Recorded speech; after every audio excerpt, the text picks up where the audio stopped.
Olá pessoal, seja muito bem-vindo, seja muito bem-vinda. Esse é o videocast de Evandro Barros, Mentoria Consultiva. E nesse videocast de hoje eu gostaria de falar sobre um tema até um pouquinho polêmico aí, né? Sobre o mundo do empreendedorismo, que é o medo de empreender. Eu separei aqui 7 motivos ou 7 formas de medo ou de receio, né? Para não exagerar e falar medo, aquele medo absurdo, né? Podemos chamar de receio também, que o empresário geralmente tem, ou o futuro empreendedor vai ter, ou quem está passando por esse momento de dificuldade no seu negócio agora, devido a esse problema da pandemia, ou que o negócio não esteja indo bem. Geralmente, o universo do empreendedor ele é cercado por alguns medos, né? Por algumas incertezas, por alguns receios. Vamos chamar aí da forma como cada um de nós quisermos. O grande tema é que esses receios estão baseados numa crença que foi, né, colocada na nossa cabeça e que a gente vê acontecendo no nosso dia a dia, né? Se você tem uma pessoa próxima a você que muito provavelmente não foi muito bem sucedido num negócio, você vai ver aquilo com maus olhos, mas você não sabe quais foram os porquês daquela pessoa não ter sido bem sucedida. A gente acompanha, né, no nosso celular aí, no nosso dia a dia, diversas pessoas que são bem-sucedidas e que mostram essa carreira, essa vida de ser sucedido independente do mercado, e muitas vezes a gente se espelha nelas para que a gente consiga alcançar os resultados que a gente deseja. Então tem sempre um oposto muito grande, né? O que a gente vê numa mídia social, o que a gente olha, o que o mercado nos proporciona, nos oferece, porque a gente está ligado ali no celular, no computador, nos e-mails, no nosso dia a dia. Mas a realidade do pequeno empresário, preferencialmente do micro e do pequeno, né? Quem já é médio, obviamente, já tem um tamanho melhor aí. Não que não possa enfrentar um tamanho, um problema também e vir né, com esse problema passar por dificuldades, mas o micro e o pequeno empresário tem outros problemas muito mais sérios. E aí, esses problemas que muitas vezes vêm dele mesmo, né? Eu sei porque eu já passei por isso e eu vejo as pessoas que me procuram aqui para passar pelo meu processo de mentoria consultiva, todos eles, se eu não me engano, principalmente aqueles que estão iniciando, mas mesmo aqueles já experientes, em algum dia, de alguma forma, seja por falta de conhecimento, seja por falta de experiência, seja por falta do que for, geralmente traz algo consigo por se concentrar na própria especialidade, por se concentrar no próprio produto, por querer demais vender aquilo que ele acha que sabe e que nem sempre é aquilo que a sua persona, o seu cliente quer comprar. A gente acaba trocando os pés pelas mãos. Eu gostaria de falar aqui, de explorar nesse videocast de hoje, 7 medos que eu acho que são, na minha opinião, não vou dizer os principais, mas os que me saltam aos olhos agora, principalmente nesse período que a gente está passando, e que eu acho que vão fazer com que você reflita e que, ao refletir, você tome também as providências aí para o seu negócio aos olhos, né, à luz aqui dos exemplos que eu vou dar. Primeiro receio, primeiro medo que eu acho que as pessoas sempre têm, ou o empreendedor, né, vai ter, é o medo em relação à renda, né? A gente, como empreendedor, obviamente, um dia você pode ganhar 5 mil, outro dia você pode ganhar 10, salvo se você tem um negócio que te proporciona uma recorrência muito grande, ou seja, uma média mensal de faturamento ou de receitas constante e nivelada. Muito improvavelmente você vai ser aquele empreendedor que vai ficar tranquilo, né? E principalmente, agora de novo, estou falando aqui para os micro e para os pequenos empresários. Muito provavelmente você vai ter que achar alternativas para encontrar essa média, entre aspas, mensal de faturamento ou de receita. Por quê? Porque os nossos custos, geralmente, e a grande maioria deles, né, são custos fixos. E esses custos fixos nos levam para ter uma média de despesas muito constantes. Só que o faturamento ou as receitas nem sempre são fixas. Um mês você pode faturar muito, outro mês você pode faturar pouco. Tem mercados que trabalham muito focados na sazonalidade. Tem mercados que têm aí uma venda um pouco mais constante. Por exemplo, uma padaria, por exemplo, uma loja de material de construção, alguma coisa assim. Se a gente for olhar, né, até por exemplo, aí uma loja de roupas, né? Tem períodos sazonais, né? Se está chovendo muito, o pessoal faz pouca obra, compra pouco material, porque não tem chuva, e aí não tem obra. Não tendo obra, não compra material, não tendo material, não tem receita. A moda, por exemplo, mudou a moda, mudou a questão do período onde as pessoas estão, né? Agora, por exemplo, esse período de complicações aí, uma loja de roupa está passando por alguns problemas, não só devido ao isolamento das pessoas, né? Do possível cliente em si, mas uma loja de roupa passa por processos, né? E fases ao longo do ano onde para cada mercado, para cada nicho de mercado, a gente sabe que além de trocar as estações, né? Trocar ali as fases da moda, vamos dizer assim, o próprio negócio vai sofrer algumas alterações e altos e baixos a depender do ano. Dia dos Namorados vende mais, Natal vende-se mais, talvez Dia dos Pais. Então tem algumas datas e proximidade de datas específicas que um proprietário de uma loja como essa sabe que vende mais. Esse medo em relação à renda, ele precisa ser trabalhado de formas diferentes, né? A gente, quando simplesmente pensa em fazer um negócio, a gente, de novo, fica muito focado na nossa especialidade. Eu sou um dentista, eu vou ficar focado em oferecer serviços odontológicos. Eu vou ser um médico, pediatra, eu vou ficar focado em oferecer serviços de pediatria. Eu sou uma padaria, por mais que eu tenha N produtos dentro da padaria, eu vou ser focado em oferecer aqueles produtos. Obviamente que, a depender do nicho de mercado, não tem como a gente fugir demais, né? Até porque quanto mais a gente abre o leque de alternativas diferentes, tanto de produtos e serviços, a gente desfoca e acaba não entregando o certo e não focando da forma correta, a gente não entrega um serviço ou um produto de qualidade. Tem que achar aí, não vou dizer um equilíbrio, porque a palavra equilíbrio já é muito, na minha opinião, meio complexa. Equilíbrio não existe, né? Tem sempre aí uma tratativa de você achar a melhor forma para o seu negócio, para você, para o seu período de vida. Enfim, tem tantas variáveis aí no negócio, né, que a gente não dá para padronizar uma certa visão e achar que ela vai ser aquela visão constante. Mas com relação à nossa renda, a gente precisa estar muito calcado em ter uma esteira de produtos e serviços, né, com um produto um pouco mais barato, depois um produto um pouco mais caro, depois tentar transformar esse produto num serviço, depois oferecer alternativas de link entre um produto e um serviço e um produto para que essas alternativas possam gerar receita também para o meu negócio e uma mescla, né, entre diferentes tipos de receita. Receitas que podem ser variáveis, receitas recorrentes, receitas passivas, né, que você está ganhando e provavelmente possa estar na praia e o dinheiro possa estar entrando para você. Enfim, tem diversas maneiras. Eu vou até fazer mais vídeos aqui no canal sobre esses tipos de receita, porque eu acho que são interessantes, né? E ter a visão de que se você quer entrar, você já está no mercado do empreendedorismo, está abrindo seu negócio ou já tem um pequeno negócio, a sua incerteza com relação à renda, ela vai continuar. De novo, a não ser que você tenha opções de produtos e serviços numa esteira e linke um produto e um serviço com o outro, para que exista uma combinação dentro de um mesmo foco, né, ou pelo menos dentro de uma abrangência de produtos e serviços razoável, para que você não demais.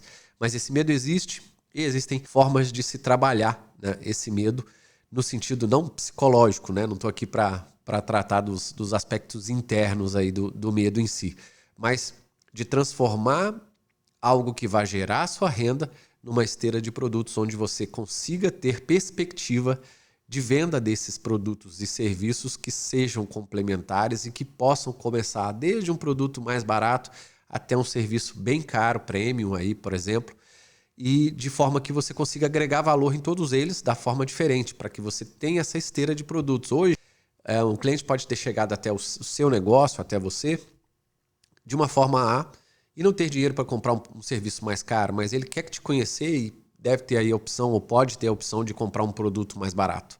Então você deve ter essas opções para que as pessoas, né, à medida que você vai crescendo no mercado, te conheçam, criem credibilidade, você vai criando essa autoridade, você vai vendendo cada vez mais. Então, cuide para que esse medo não te atrapalhe, trabalhando a sua esteira de produtos e serviços.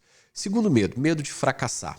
E aí eu coloquei aqui em paralelo, né? Você vai precisar ter, além do foco que eu já falei no tema número 1, vai ter que ter bastante confiança e vai ter que arriscar. Não existe um pequeno negócio que não tenha risco, né? Faz parte das 10 CCS que a gente chama aí, 10 características do comportamento empreendedor, o risco calculado.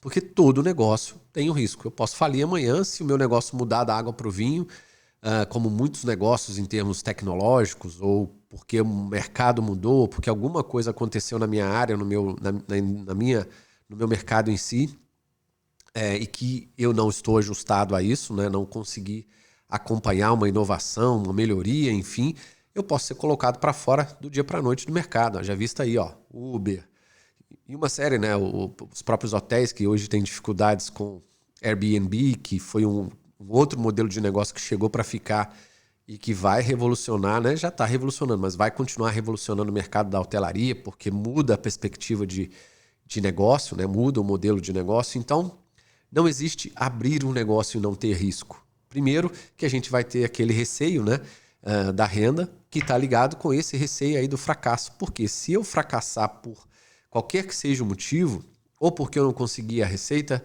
que eu queria, né, vender aí, conseguir o faturamento que eu queria, a quantidade de dinheiro, sendo bem exato, por mês, para bancar as minhas contas, sobrar dinheiro para mim, reinvestir na empresa e continuar tocando a coisa, pode ser que esse risco não tenha sido suficiente. A maioria das pessoas que eu já vi bem-sucedidas, que tiveram bons resultados nos seus negócios, em vários momentos, não foi um nem dois, em vários momentos arriscaram e arriscaram muito. Porque se eu não coloco o risco à frente como uma cenoura positiva para que eu busque essa cenoura, para que eu trabalhe da forma correta e adequada, tentando alcançar outros patamares, tentando atingir outras coisas, logicamente no tamanho da minha perna, né, sem dar um passo maior do que a perna, aí, como a gente diz, eu não vou arriscar o suficiente para poder fazer a minha empresa passar de A para B.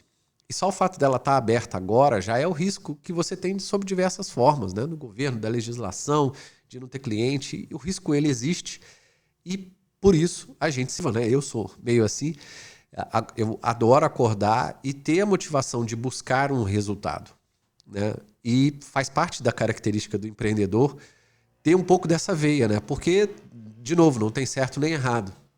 Existem pessoas que foram feitas para trabalhar para empresas. Existem pessoas que foram feitas para passar em concurso e estão felizes. Não tem certo nem errado. A gente só tem que procurar a melhor alternativa para a gente e se a gente optar por ser um empreendedor, ou seja, por ter o próprio negócio, seja sozinho ou com equipe, fazer isso crescer, enfim, o seu modelo de negócio que você optar, vá contar com certeza com esse risco, que é o risco de fracassar, porque o fracasso ele está iminente na sua porta. E aí, para que a gente não fracasse, né, o remedinho que a gente precisa dar, um deles é o conhecimento, é a preparação, é a gente saber o que está fazendo da forma certa para ter segurança que a gente está caminhando na direção adequada. O problema é não saber a direção. O problema é a minha empresa não ter uma estratégia, não ter um planejamento, não ter processos, não ter a base estrutural para ela ser uma empresa de verdade e, com isso, eu olhar para trás e falar, nossa, mas se deu errado, por que deu errado? Onde foi que eu errei? Se eu não tenho uma base estrutural, né, empresarial, mesmo que eu seja uma empresa de uma pessoa só, como é que eu vou poder fazer uma análise dos meus resultados se eu não sei onde é que possa ter dado errado? Será que foi o produto? Será que foi o serviço? Será que é a estratégia que eu adotei? Se eu adoto uma estratégia, se eu planejo essa estratégia, se eu faço a gestão das coisas naquela direção para cumprir aquele planejamento que está indo em direção àquela estratégia, aí se der errado, pelo menos eu vou saber aquilo que eu fiz, o passo a passo das coisas, poder, obviamente, com muito mais velocidade, num período muito menor de espaço de tempo, consertar as coisas e poder rumar a minha carreira, a minha empresa, a minha vida para outro lado, acertando ou tentando acertar, porque a gente vai ter que tentar acertar. Faz parte do risco aí o fracasso em alguns momentos, e nem sempre a gente vai ser bem sucedido. Então, esse segundo medo ou esse segundo receio aí de fracassar é um medo eminente. Trabalhe ele com estrutura. Foque na estruturação do seu negócio, tendo uma estratégia, um planejamento, processos e o controle das coisas na mão, para que você tenha a possibilidade de poder medir os seus resultados da forma correta e, ao medir os seus resultados da forma correta, conseguir avaliar se você está na direção certa, tá ok? Terceiro medo é de não ter cliente. E aí, teoricamente, não estou dizendo que fazer aparecer cliente cliente do Célula, mas teoricamente esse é um tema um pouco mais menos difícil, vamos dizer assim, de resolver. Por quê? Porque a maioria das empresas que ou estão iniciando ou já estão no mercado, elas têm um conflito muito grande, eu vejo, e eu já passei por isso também, de determinar quem é a persona exata que ela quer atingir. Porque a gente quer vender o máximo de produtos possível, o máximo de serviços possível. E não dá. A gente tem que abdicar de algumas coisas, até para saber para quem eu não quero vender. Quem é a minha persona? Quem não entraria na minha loja, na minha padaria, no meu supermercado, enfim. Quem não compraria de mim o meu produto ou meu serviço para que aquele tipo de persona não seja o foco da minha empresa e das ações. Pelo contrário, eu tenho que saber exatamente quem é o tipo da minha persona, quem é ela, idade, diversas características para que eu acerte o máximo possível e saiba falar a linguagem que ela precisa, daquilo que ela quer comprar, daquilo que ela necessita. Ou seja, para que fique muito mais fácil entender as necessidades do outro, que é essa persona, e, ao entender as suas necessidades, não dá tiro, né? Não dá um tiro errado ou de uma bazuca numa formiguinha, como a gente diz, ou o contrário, não ter a arma suficiente, porque às vezes eu quero atingir um cliente que naquele momento está sendo para o meu negócio ou para o meu modelo de negócio inatingível. Às vezes eu tenho cultura que não é para um cliente, por exemplo, classe A. E aí eu fico forçando, tentando vender algo para o cliente classe A e ele não vai comprar de mim, aí será por que eu não estou conseguindo vender? Porque para você vender para um cliente classe A, né, AA mesmo, você vai ter que entender a postura dele, as necessidades dele, como ele pensa e assim por diante. Os de classe B, os de classe D, enfim. Existem perfis de clientes, e não só por classe econômica, obviamente, mas de variáveis que aquele perfil de pessoa tem e ele passa e ele precisa de algo para que você ofereça aquilo que ele está precisando. Porque senão as coisas não vão se juntar, essa comunicação não vai existir, você não vai gerar visibilidade, você não vai ter credibilidade e aí não vai ter autoridade suficiente para vender e se você não tiver essas três, a venda não acontece. Então, medo de não ter clientes, você vai ter que trabalhar, né, o oposto, aí vai ter que trabalhar muito a sua persona, muito a sua área de vendas, né? Se você, de novo, é como o eu empresário, a gente tem que trabalhar focado numa rotina específica para dividir a nossa agenda, afinal de contas somos sozinhos, para fazer um pouco de cada coisa, porque no final das contas, como eu digo sempre aqui no videocast, esse exercício do empreendedorismo para uma pequena empresa é o saber rodar, né, os pratinhos. E tem pratinho que é mais pesado a depender de uma certa empresa. Às vezes eu tenho que rodar muito mais no início os pratinhos de vendas até poder ter um número de clientes que comprem com uma certa frequência e aí que me dê uma receita razoável e aí depois eu mais um pouquinho pratinho de marketing talvez, mas eu não posso esquecer do processo do pratinho operacional, eu não posso esquecer do pratinho da venda, eu não posso esquecer do pratinho das pessoas, do contato, do networking, enfim, então eu tenho que gerir pratinhos ou girar pratinhos. Uns, em algum momento, vão estar mais pesados que o outro, vão necessitar de maior dedicação, mas eu preciso trabalhar com que esses pratinhos dê a base para que o cliente chegue até mim, eu tenha credibilidade, a visibilidade, a autoridade suficiente para vender para ele a coisa certa e ele ficar satisfeito, porque eu sei que eu estou atendendo uma necessidade, resolvendo um problema, ofertando ou oferecendo algo que eu quero, do jeito que eu quero, da forma como eu quero, o que não vai levar a muitos. Quarto medo, medo da concorrência. Esse medo, pessoal, eu tenho uma seguinte opinião. São só opiniões. Não estou dizendo que é o certo nem errado. É para você refletir aí, como sempre.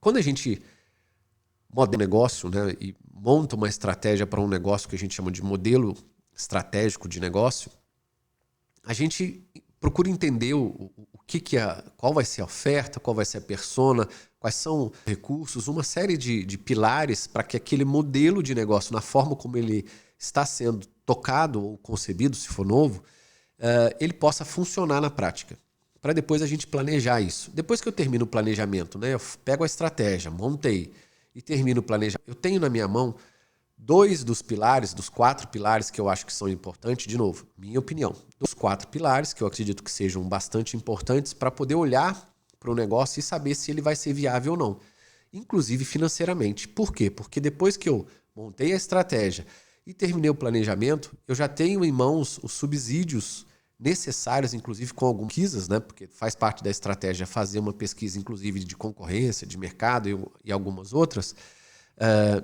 para analisar se tudo aquilo que eu estou oferecendo no tempo, né? Porque o planejamento tem muito a ver com fazer o que, quando, quem, né? E colocar isso de uma forma prática no dia a dia.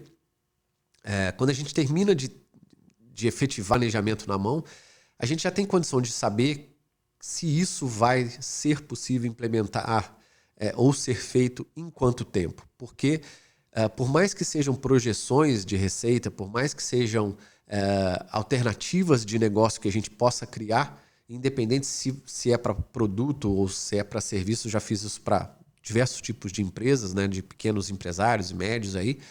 Na grande empresa muda um pouquinho a forma de fazer, mas para o micro e pequeno empresário é extremamente igual, independente do negócio.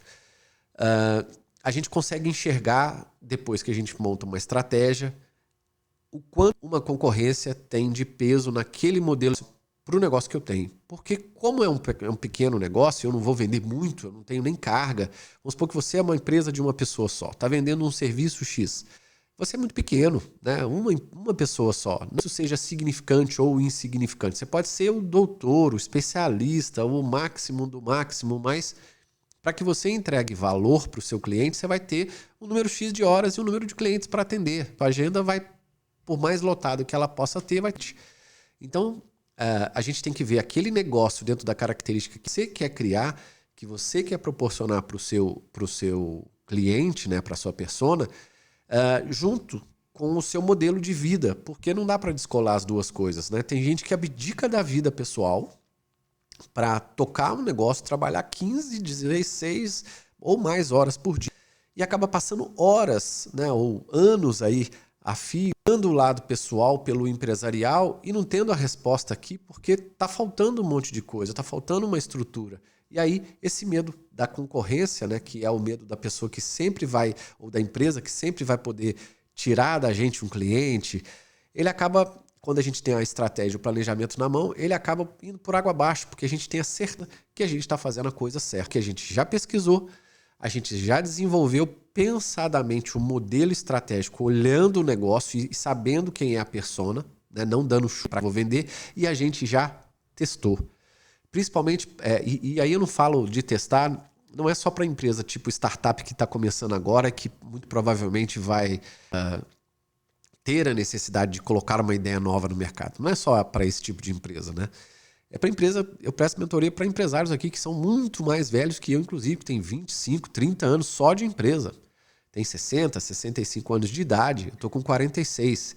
E a questão aqui não é a idade, a questão é você entender para aquele negócio que você está vendendo, quais são as reais necessidades que vai ofertar, em termos inclusive de diferenciais, aquilo que o seu concorrente está praticando lá. Não é só em relação a valor. Você pode ser uma pessoa ou uma empresa que ofereça um serviço premium muito mais caro do que o seu concorrente e as pessoas irem lá comprar de você por diversos fatores. E aí, nos detalhes aqui, a gente estaria mergulhando demais, mas existe a possibilidade de você se localizar em qualquer mercado mais saturado de todos, né? Por exemplo, para vocês, o mercado da música.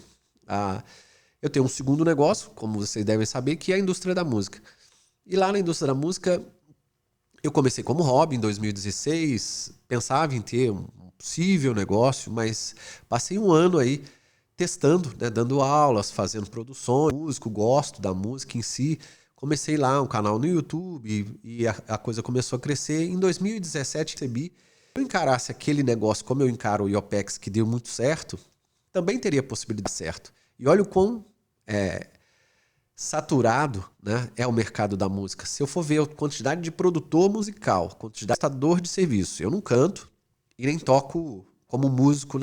Esse mercado é mais saturado ainda por N motivos. Não vou entrar nesse detalhe aqui, mas existe sim mercado até mesmo dentro de algo saturado. Porque se está saturado, tem alguém gastando ali, né? Até porque se saturado, aquele mercado nem existiria. Então, tem também estratégia para mercados saturados que você pode utilizar para fazer com que o seu negócio, a sua persona, o seu serviço aí se destaque dentro desse mercado saturado. Basta você poder desenvolver os que a gente chama, né, os MVPs, os testes suficientes para que você tenha certeza de que está entregando para a persona certa aquilo de valor, seja prêmio ou médio ou de mais baixo valor, enfim, aquilo que ela precisa, aquilo que ela necessita que está resolvendo algo para ela. Então, fica aqui a dica. Não trabalhe pensando na concorrência.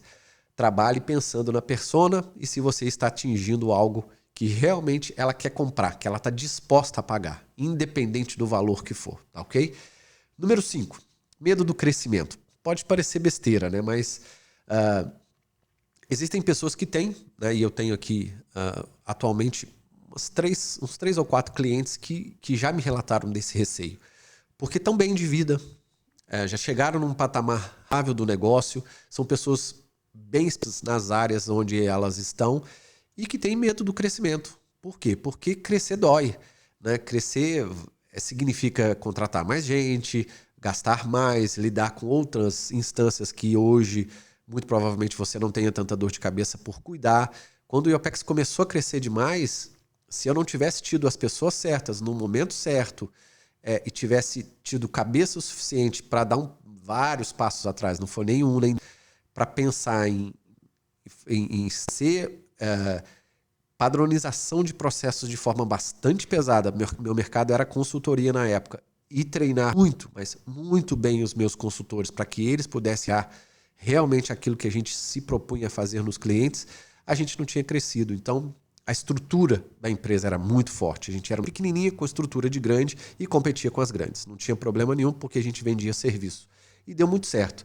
Mas a gente tem o receio do crescimento. Existe um ponto de equilíbrio que eu até faço um exercício numa dinâmica com os mentorados aqui, onde a gente consegue verificar através dessa dinâmica que conta um pouco da roda da vida, né? Eu entro um pouquinho na área do coach aí às vezes, mas não aplicando a vida para eles, mas mencionando a roda da vida como uma ferramenta alternativa para fazer com que a gente reflita, que é encontrar o melhor momento da vida, do valor financeiro em relação à qualidade de vida que ele quer ter, o empresário, né, que eu estou dizendo, e o tamanho do negócio que vai proporcionar aquilo para ele durante o tempo. Porque tem muita gente que já ganha o suficiente, já tem uma meta, já atingiu uma certa meta financeira razoável aí de receita. E ele não tem vislumbre, ele quer, pelo contrário, ele quer ter mais tempo para a família, para usufruir do dinheiro que tem, para... E aí, cada um, né, você que está me vendo agora, você tem uma meta específica sua, né? Talvez seja no momento agora de recuperar, enfim, faço a todo custo ali recuperar a grana que eu perdi, ou o mercado que está baixo, esse período delicado aí da pandemia, enfim. Mas tem gente que está super bem e que melhorou o negócio dele nesse mês de agora. E aí, já que não está reclamando, já que o mercado melhorou e já atingiu um nível de estabilidade, tanto pela expertise quanto pelo tempo de merfim por diversos fatores, super bem no momento onde está, na carreira onde está e a empresa está indo bem, ele não quer crescer. E aí ele tem receio de que se ele fizer mais marketing, por exemplo, se ele não se diferenciar de uma certa forma no mercado para que essa limite, né, do crescimento que ele mesmo tenha que colocar para ele mesmo, né, diante do mercado possa fazer com que ele atinja um certo nome e consiga manter esse nome. Por exemplo, né, se uma pessoa é muito especialista e eu atendo médicos aqui, por exemplo, né, tem médicos que são bambãs naquilo que fazem ou são muito bem vistos, tem nomes aí naquilo que faz. E aí o que acontece? Se você já tem um nome, você se localiza, né, num certo patamar, um pouquinho mais acima, dando mais para você, inclusive excluir aquele cliente que talvez não possa pagar, porque se você aumentar muito o giro, você vai cair qualidade, você vai ter que cobrando mais barato, dar oportunidade para outras pessoas. Enfim, você vai ter que se localizar ou localizar o seu modelo de uma outra forma para que você não perca os principais clientes, mas que você mantenha esse faturamento de uma outra forma, trazendo, obviamente, resultado. Isso é muito importante a gente fazer porque crescer dói e aí a gente tem que lidar com pessoas, temos que ter dinheiro, temos que saber oferecer o produto e o serviço correto. anotei aqui um último ponto que é importante, né? Item aí do crescimento é cuidar da nossa agenda, né? Do que eu chamo controle da rotina, porque se a gente não tem esse controle da rotina adequado e sabe ser produtivo para aquilo que eu tenho que entregar, eu não consigo nivelar, posso ter processo padronizado, posso ter um monte de coisa na minha empresa, porque ela é pequena, e eu não vou conseguir ver alternativas de gerar tempo para mim. E aí o negócio me consome. E aí o dia a dia me consome, porque eu invisto muitas horas demais naquele negócio e ele não está dando retorno. Então tem que ter muito cuidado, porque você tem a chance de crescer, saiba que, a depender do seu momento de vida, da qualidade de vida que você quer ter hoje e no futuro, e possibilidades que o seu negócio tem, né? Como eu já vi alguns negócios e orientei pessoas, cara, é agora que você tem que fazer dinheiro. Esse período, faça isso por, sei lá, 2, 3, 5 anos. Rache de dinheiro, tá muito bem agora, dique. Trabalhe um pouco mais do que a coisa, vai tirando o ritmo dessa forma. Existem formas de você desenhar isso também. E aí é uma opção sua, obviamente, do empresário, ir naquela direção ou não, a depender, de novo, da qualidade de vida que ele quer, da intensidade que ele vai fazer com que aquilo aconteça e de uma série de outros fatores, obviamente, fazem parte aí do jogo do empreendedorismo. Mas crescer dói e a gente tem que tomar cuidado com o crescimento. Eu já vi gente falindo porque cresceu demais, muito rápido, e aí perdeu a mão e a coisa complicou. Número 6. Medo de ter que viver de empréstimo, que aí é o lado financeiro que pesa demais, né? E muitas pessoas, tanto por períodos como esse que nós estamos passando, mas existem muitas pessoas que já estão acostumadas a viver a partir de empréstimo. E o empréstimo que eu digo aqui não é só aquele empréstimo do banco, não. Pode ser do pai, uma dívida, e que já meio que só faz a coisa tocar o negócio a partir de certos, né, de certas dívidas, vamos chamar assim. E esse é um risco muito grande para o negócio, porque se eu tenho uma dívida constante e que também me estressa, né, me gera em mim sentimentos negativos de eu sempre ter que estar dando para alguém, seja para o pai, para a mãe, para o amigo, enfim, eu tenho sempre o receio de que o meu negócio não é sólido o suficiente para fazer com que eu quite aquilo da forma adequada, e eu sempre fico postando, né? E aí muita gente acontece de ter que entrar em dívidas mesmo de banco e pagar juros, e isso vai por muitos e muitos anos, até que a pessoa já não consegue se ver mais naquele ritmo, e o desgaste é tão grande que ele vai à falência. Porque é exaustivo, né? O fato da gente saber que aquela conta de X mil reais é fixa, que eu tenho que pagar por mês, e que se eu não pagar ela vai aumentar. E aí, às vezes, acontece de vários meses do ano, como eu falei lá no início, a gente oscila, né, o nosso faturamento, porque a gente também tem vários de renda no mundo empresarial, a gente não consegue pagar aquilo e a coisa só vai aumentando de tamanho. Então, muita gente tem aí receio, sim, de ficar dependendo de empréstimo ou de horas e, né, momentos diferentes da vida de um negócio, ter que se lançar a mão, né, de outros tipos de investimento para fazer tanto o negócio crescer quanto perdurar, que seja o mínimo possível. Receio a gente tem por condição de não saber, por condição de viver num país onde o imposto é alto, condições dos colaboradores muitas vezes são precárias, a gente já está uma pessoa boa para aquela função específica e acaba não encontrando, é uma das reclamações que muitos empresários têm, e eu também tinha, e agora trabalho sozinho, mas contratar gente boa para uma função é claro, a gente sabe que a gente vai ter que treinar.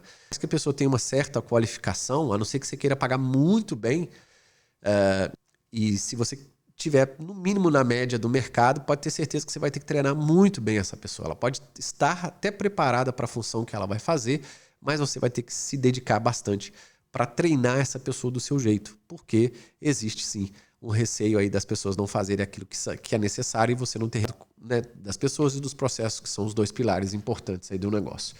E o último medo que eu coloquei aqui, pessoal, de propósito, deixei por último, é o medo de não ser um bom gestor.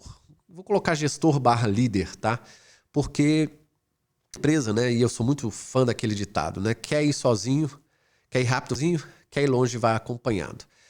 Embora eu esteja sozinho agora, fisicamente como dono da empresa, eu tenho apoios, né, prestadores de serviço que me apoiam, porque não dá para fazer tudo sozinho, né? Tem contabilidade, tem gente que faz a parte operacional do marketing, tem uma pessoa que cuida um pouquinho do meu RP, que me ajuda a colocar algumas coisas em algumas mídias específicas para que a gente consiga fazer o nome naquelas mídias e aí ficar, de novo, visível, ter credibilidade e autoridade, enfim.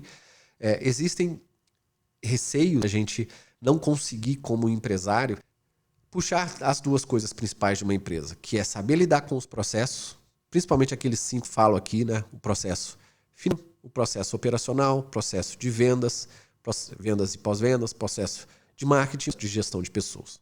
Obviamente, a depender do seu negócio, você vai ter mais 2 processos, mas esses 5 toda empresa tem.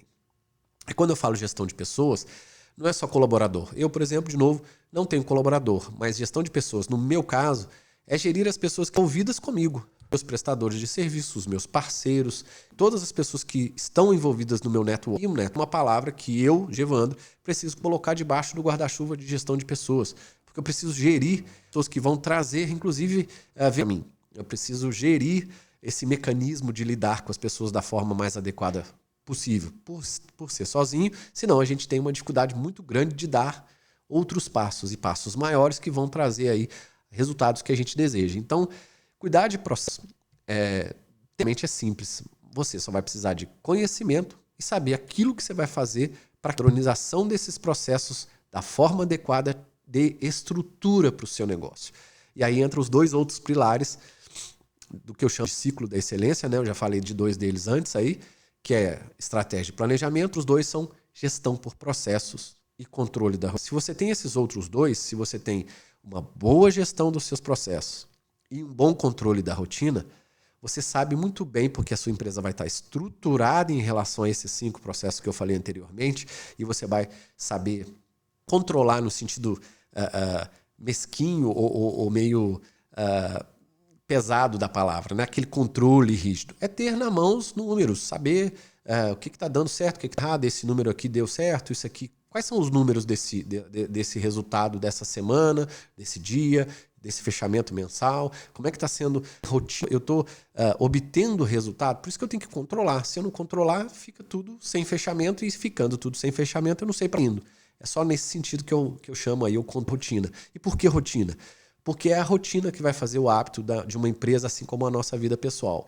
E é a rotina que vai fazer com que a organização mínima dos seus processos, as coisas que estruturou, funcionem na direção que você quer ir, que é o planejamento, e aconteçam no tempo da forma como você sonhou na sua estratégia. Isso. Se a gente consegue linkar esses 4 temas da melhor forma possível, forma mais simples e adequada que eu vejo hoje em dia, trabalhe com ela aqui no IOPEX, graças a Deus certo, e é o que eu tenho propagado aí para vocês. Se você quiser conhecer um pouquinho, né, esses 4 temas, estratégia, planejamento, gestão e controle, inclusive tem um e-book que eu vou colocar o link aí abaixo para você conhecer um pouco de cada tema desses, o que está por dentro de cada tema. São os 4 temas mais importantes que eu chamando de Lean PME, né, uma empresa PME de pequena e média empresa. A gente precisa pensar Lean, ser mais enxuto no sentido de estruturação. Uma empresa grande ou média, quando pensa num projeto Lean, no implementar o Lean ali nas ferramentas e as metodologias que vieram do Lean, né, lá da Toyota e tal, aquela história toda que, se você ver alguns vídeos aí, você vai saber do que eu estou falando, as empresas já têm essa estrutura. Né? As empresas médias e grandes já estão dadas, processos responsáveis, as pessoas fazendo o quê? Por mais melhorias que tenham, a estrutura já existe. O Lean para pequenas e médias, principalmente para as micro e pequenas empresas, ele precisa dar um passo atrás e voltar para a estrutura. Por quê? Porque se eu não tiver essa estrutura, como é que eu vou fazer melhoria se algo não está sendo, nem podendo ser melhorado? Então, fica aí a dica. Se você quiser conhecer esses 4 temas, estratégia, planejamento, gestão e controle, que tem muito a ver com esses receios e esses medos, vários deles que eu coloquei para você aqui, que eu não quero que você passe. E se você tiver trabalhando essas coisas que estão debaixo desses guarda-chuvas aí da estratégia, do planejamento, da gestão e do controle, vão te ajudar a você alcançar os resultados que você precisa. Baixe o e-book, conheça os temas, escreva para mim, comente, pode ser aqui no vídeo, pode ser no e-mail, tem dentro do e-book tem o meu e-mail para você contato comigo, eu vou fazer questão de entrar em contato com você para responder a sua dúvida ou para sanar qualquer dúvida que você tenha ou sugestão que você queira enviar, tá ok? Eu fico por aqui, espero que esse vídeo tenha sido importante para você e que, ao refletir sobre esses receios, você estruture muito bem o seu negócio. né? A gente está passando por um período bastante conturbado, bastante complicado, mas que se você fizer a coisa certa, 10 passos atrás se for, mas estruturar a sua empresa da forma adequada, com uma base, eu tenho certeza que o resultado vai vir, porque você vai estar sabendo medir e estruturar aquilo que você vai fazer na sua caminhada aí, em relação aos resultados que você quer alcançar. Não adianta querer dar um passo, né, grande demais, a perna às vezes não vai, porque a gente não tem essa base sólida de uma estrutura empresarial com estratégia, de novo, planejamento, gestão e um controle que eu consiga olhar os números e saber se eu posso até tomar uma decisão da forma correta, se eu estou tomando as decisões da forma correta ou não. Tá ok? Fico por aqui, compartilha esse vídeo. Se você ainda não se inscreveu no canal, dá uma força, se inscreve no canal aí. Apresente esses vídeos aqui para os amigos, sabe? Esses temas que eu estou trazendo aqui nos meus videocasts possam ser interessantes, tanto para você quanto para... E lembrando, para a gente finalizar, o vídeo vai para o YouTube e o podcast está indo aí para as principais plataformas, Spotify, iTunes, Google Podcast e uma série de outras. Um grande abraço e até o próximo vídeo. Tchau, tchau.